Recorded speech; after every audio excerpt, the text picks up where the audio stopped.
முதல் எழுத்துக்களை சார்ந்து வரும் எழுத்துக்கள் சார்பெழுத்துக்கள். இவை 10 வகைப்படும். உயிர்மெய், ஆயுதம், உயிரெழுப்பெடை, ஒற்றெழுப்பெடை, குற்றியலிகரம், குற்றியலுகரம், ஐகார குறுக்கம், ஔகார குறுக்கம், மகர குறுக்கம், ஆயுத குறுக்கம். உயிர்மெய் மெய் எழுத்துக்களும் உயிரெழுத்துக்களும் ஒன்றுடன் ஒன்று சேர்வதால் உயிர்மெய் எழுத்துக்கள் தோன்றுகின்றன. உயிர்மெய் எழுத்தின் ஒலி வடிவம் மெய்யும் உயிரும் சேர்வதாக இருக்கும். வரி வடிவம் மெய்யெழுத்தை ஒத்தி இருக்கும்.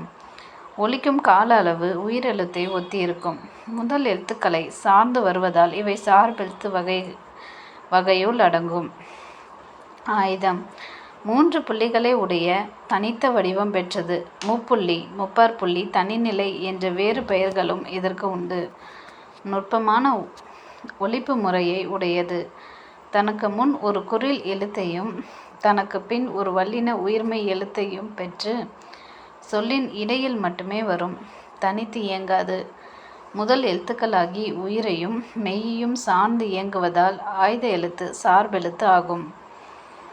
இயன்றவரை, முடிந்தவரை, ஒருமித்து, ஒன்றுபட்டு, ஔடதம், மருந்து, கண்டறி, கண்டு + அறி, ஓய்வற, ஓய்வு + அற, ஏன் + என்று, ஏனென்று, ஔடதம் + ஆம், ஔடதமாம், விண்வெளி, விண் + வெளி, நீலம் + வான், நீலவான், இல்லாது + இயங்கும், இல்லாதியங்கும்,